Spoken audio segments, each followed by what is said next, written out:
নমস্কার বন্ধুরা, আরেকটি নতুন ভিডিওতে আপনাদের সবাইকে স্বাগত। আজকে এই ভিডিওর মাধ্যমে আমি আপনাদের জানাবো অযোধ্যার শ্রী রাম মন্দির ভ্রমণের সমস্ত তথ্য। কীভাবে যাবেন, কোথায় সবথেকে কম খরচে থাকবেন, কোথায় খাবেন, কি দেখবেন, যাবতীয় তথ্য থাকছে আজকের এই ভিডিওর মাধ্যমে। ভিডিওটি যদি শুরু থেকে শেষ পর্যন্ত দেখেন, আশা করি আপনাদের রাম মন্দির ভ্রমণে আর কোনো অসুবিধা হবে না। তো চলুন ভিডিওটি শুরু করা যাক। চলুন প্রথমেই জেনে নিই অযোধ্যা কীভাবে পৌঁছাবেন। অযোধ্যা সাধারণত 3 রকমভাবে পৌঁছাতে পারবেন: রেলপথ, সড়কপথ ও আকাশপথে। তো প্রথমেই বলি রেলপথে অযোধ্যা কীভাবে পৌঁছাবেন। হাওড়া কলকাতা স্টেশন থেকে দুটো ট্রেন যায় সরাসরি অযোধ্যা স্টেশন পর্যন্ত। হাওড়া স্টেশন থেকে 13009 দুন এক্সপ্রেস, যা হাওড়া থেকে সন্ধ্যে 8:25 ছেড়ে পরের দিন সকালে 881 কিলোমিটার জার্নি অতিক্রম করে বিকেল 4টের সময় অযোধ্যা পৌঁছায়।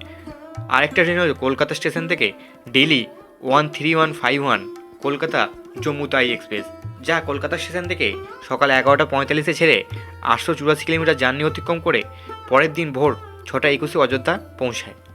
আপনারা যদি এই দুটো ট্রেনের টিকিট না পান, তাহলে প্রথমে হাওড়া থেকে বেনারস, তারপর বাসে বা ট্রেনে করে পৌঁছাতে পারেন অযোধ্যা রাম মন্দিরে। হ্যাঁ, এখানে একটা কথা বলে রাখা ভালো, অযোধ্যা গেলে আপনারা দুটো স্টেশনে নামতে পারবেন। এক হচ্ছে অযোধ্যা ধাম আর অযোধ্যা ক্যান্টনমেন্ট। অযোধ্যা ধামের পরের স্টেশনই হলো অযোধ্যা ক্যান্টনমেন্ট। তবে আমি বলবো অযোধ্যা ধাম স্টেশনে নামা বেশি ভালো, কারণ অযোধ্যা ধাম স্টেশন থেকে রাম মন্দির হেঁটে মাত্র 5 মিনিট। কলকাতা থেকে অযোধ্যার দূরত্ব মোটামুটি 900 কিলোমিটার, সময় লাগতে পারে 17 থেকে 18 ঘন্টা। আপনারা NH-19 ধরে দুর্গাপুর, ধানবাদ, গয়া, বারাণসী হয়ে পৌঁছাতে পারেন অযোধ্যাতে। এছাড়াও কলকাতা থেকে ফ্লাইটে করে পৌঁছাতে পারেন অযোধ্যাতে। টিকিট বুক করার জন্য আপনারা MMT মানে মেঘমাই ট্রিপ বা IRCTC এয়ার টিকিট সাহায্য নিতে পারেন। অযোধ্যাতে পৌঁছে তো গেলেন, থাকবেন কোথায়? অযোধ্যাতে থাকার জন্যে অনেক অপশান আপনারা পেয়ে যাবেন। অনেক আশ্রম, ধর্মশালা, হোটেল, ডরমেটরি পেয়ে যাবেন থাকার জন্যে। নিচে ডিসক্রিপশন বক্সে আমি কিছু হোটেলে ডিটেলস দিয়ে রাখলাম। আমরা ছিলাম এই রামকিটলি এই ডরমেটরিতে, যার মূল্য পড়েছিল আমাদের নন এসি 350 টাকা এবং এসি হচ্ছে 450 টাকা। আমি নিচে ডিসক্রিপশন বক্সে এখানকার মোবাইল নাম্বার দিয়ে দেবো। আপনারা গিয়েও স্পট বুকিং করতে পারেন বা অনলাইনেও বুকিং করতে পারেন। থাকা তো হলো, এবার খাবেন কোথায়? খাওয়ার জন্য অনেক হোটেল পেয়ে যাবেন। আমরা এই হোটেল থেকে খেয়েছিলাম। আপনারা চাইলে আপনাদের পছন্দ মতো যে কোনো জায়গা থেকে খেতে পারেন। এবার বলি অযোধ্যাতে গিয়ে কী দেখবেন। অযোধ্যাতে মূলত দেখার আছে রাম জন্মভূমি, অর্থাৎ যার জন্যে এই অযোধ্যা যাওয়া, হনুমান মন্দির, কনক ভবন, দশরথ মহল, রামকি বৌড়ি ঘাট ও সরাইু ঘাটের সন্ধ্যা আরতি আপনারা অযোধ্যা গেলে দেখতে পারবেন।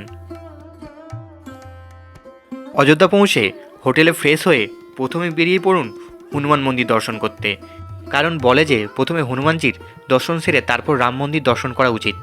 তো প্রথমে হনুমানজির দর্শন সেরে নিন। মন্দিরের সামনে থেকে প্রসাদ আপনারা পেয়ে যাবেন।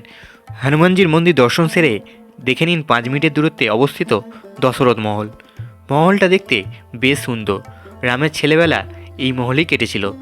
দশরথ মহল দর্শন করে তারপর হেঁটে চলে যান কনক ভবনে। প্রত্যেকটা মন্দির আপনারা পা হেঁটেই ঘুরতে পারবেন, চাইলে আপনারা টোটো করেও ঘুরতে পারেন। তারপরেই চলে আসুন যার জন্য এই অযোধ্যা আসা, অর্থাৎ রাম মন্দির দর্শন করতে। বর্তমানে রাম মন্দিরে কোনো পুজো দেওয়ার ব্যবস্থা হয়নি। আপনারা শুধুমাত্র রামের দর্শন করতে পারবেন। পুরোপুরি মন্দিরের কাজ শেষ হতে প্রায় এখনও অনেক দিন সময় লাগবে। শ্রী রাম মন্দির দর্শনের জন্য বর্তমানে দুটো লাইন আছে। এক হচ্ছে জেনারেল লাইন আর একটা হচ্ছে সুগম দর্শন লাইন মানে VIP লাইন, অর্থাৎ কোনো এক্সট্রা পে করতে হবে না। শুধুমাত্র আপনাদের ক্রমে গিয়ে শ্রী রাম জন্মভূমি তীর্থক্ষেত্র বলে সার্চ করে ফ্রিতে সুগম দর্শনের টিকিট আপনাদের কালেক্ট করতে হবে। সেই কপিটাকে দেখালেই আপনারা সুগম দর্শন করতে পারবেন। ডিসক্রিপশন বক্সে লিঙ্ক দিয়ে দিলাম, আপনারা সেখান থেকে একটু দেখে নেবেন। রাম মন্দির দর্শন করে দুপুরের খাবার খেয়ে রেস্ট নিয়ে বিকালের দিকে বেরিয়ে পড়ুন রামকি পৌড়ি ঘাটের উদ্দেশ্যে। রাম মন্দিরের কাছ থেকে সরকারি বাস পেয়ে যাবেন রামকি পৌড়ি যাওয়ার জন্যে। রামকি পৌড়ি ঘাটে পৌঁছে আপনারা প্রথমেই দেখে নেবেন লতা মঙ্গেশকর চক, তারপর দেখে নেবেন আর্টিফিশিয়ালভাবে তৈরি করা রামকি পৌড়ি ঘাট। এই রামকি পৌড়ি ঘাটের পাশেই আছে সরাই নদী, যেখানে প্রত্যেক দিন সন্ধ্যে 6টা থেকে 7টা পর্যন্ত সন্ধ্যা আরতি হয়। সন্ধ্যা আরতি দেখে আবারও চলে আসুন রামকি পৌড়ি ঘাটে, কারণ এখানেই হয় লেজার শো। সন্ধ্যা আরতি শেষ হওয়ার পরেই শুরু হয় এই লেজার শো। লেজার শো দেখে আমরা চলে আসুন রাতটা হোটেলে কাটিয়ে আপনারা পরের দিন সকালে ওখান থেকে চলে আসতে পারেন বেনারস, বা ডাইরেক্ট আপনারা হাওড়াও চলে আসতে পারেন। ভিডিওটি ভালো লাগলে অবশ্যই লাইক করে দেবেন। আজকে এই ভিডিও সংক্রান্ত কোনো প্রশ্ন থাকলে নিচে কমেন্ট করে জানাবেন। তো আজকের মতো ভিডিওটা এখানেই শেষ করছি। দেখা হচ্ছে পরবর্তী কোনো ভিডিওতে। সবাই ভালো থাকবেন, সুস্থ থাকবেন। জয় শ্রীরাম।